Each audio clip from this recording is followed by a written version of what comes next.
On this episode of Lapeef, Let's Talk. 4 daughters.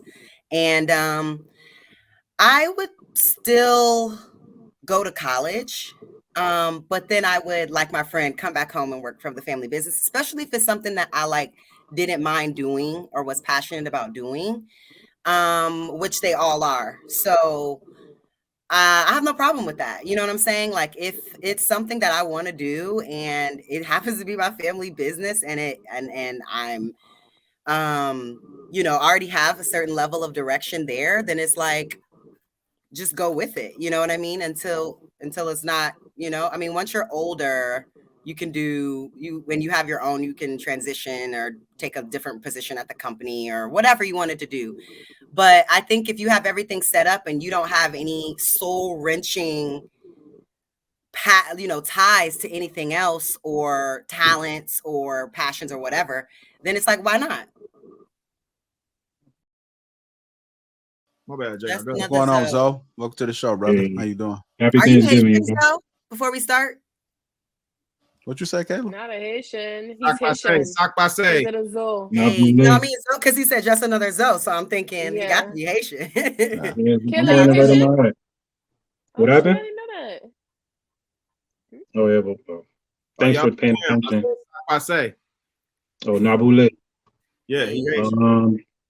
I wanted to address happy Thanksgiving, first of all, to all of y'all. Give thanks, brother. Nabule.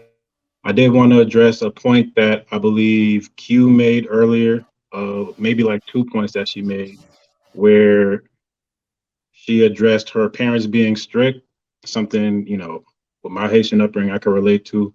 And then also with the decision she made as far as her college degree, where the conversation that when it came to Anton's daughter, like the panel did explore the direction of, if his daughter decided to go against his wishes, how that would go. I wanted to know from the ladies' perspective of if things went right and how y'all would look at it, and then from the guys' perspective, what is it that they see as far as what he's doing, which isn't typical for Black families and for developing generational wealth as a whole. What y'all would do, what y'all would take from what he's doing, what y'all wouldn't do that he's doing, from the fellas and then from the ladies. If y'all was his daughter in his position and y'all decided to go the way that he decided to go, how it would look. Does that make sense? Yeah, I get it. I'll go first. I fully get what he's saying. The only thing that I don't agree with is that if he cuts her off, he will have no relations with her afterwards. That's kind of fucked up. But at the end of the day, that's his choice. There's a lot of stuff people would say, but when it comes down to it, that might not happen because that's your daughter. That's your only daughter at the time, right?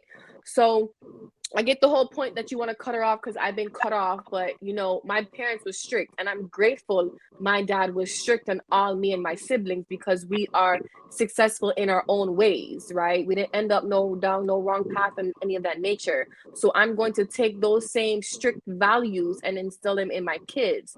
And if it comes to a point where, of course, we want our kids to be successful, look at the fucked up generation we live in now.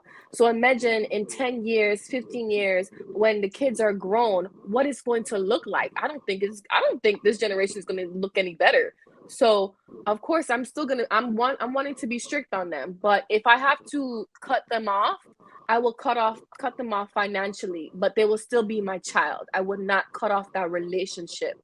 Compared to Anton, he said he will not talk to them. I wouldn't do that, but that's my opinion.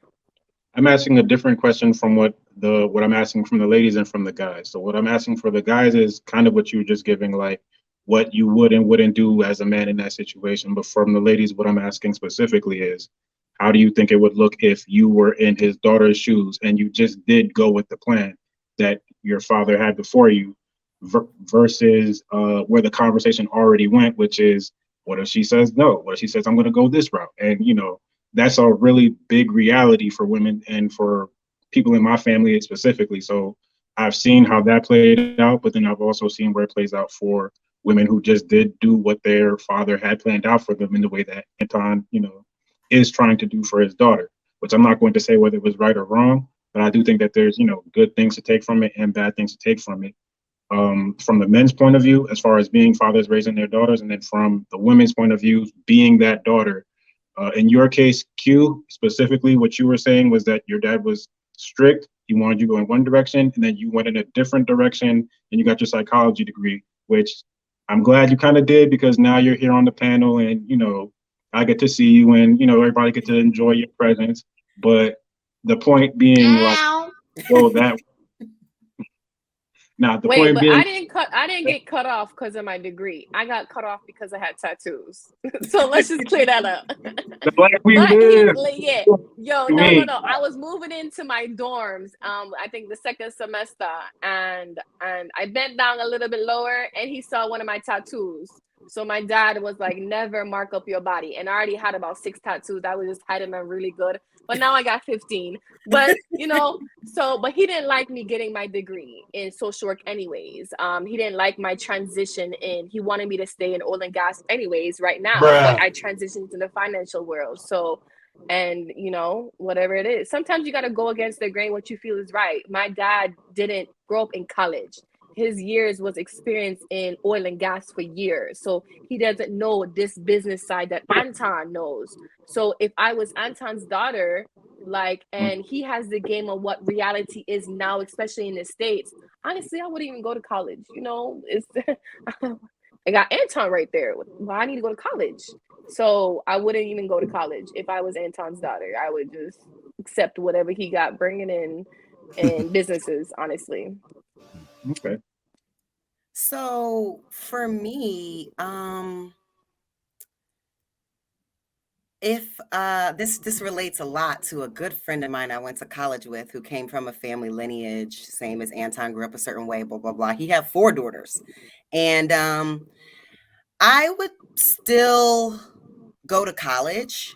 But then I would, like my friend, come back home and work from the family business, especially if it's something that I didn't mind doing or was passionate about doing, which they all are. So I have no problem with that. You know what I'm saying? Like, if it's something that I want to do and it happens to be my family business, and I'm already have a certain level of direction there, then it's like, just go with it. You know what I mean? Until it's not, once you're older, you can when you have your own, you can transition or take a different position at the company or whatever you wanted to do.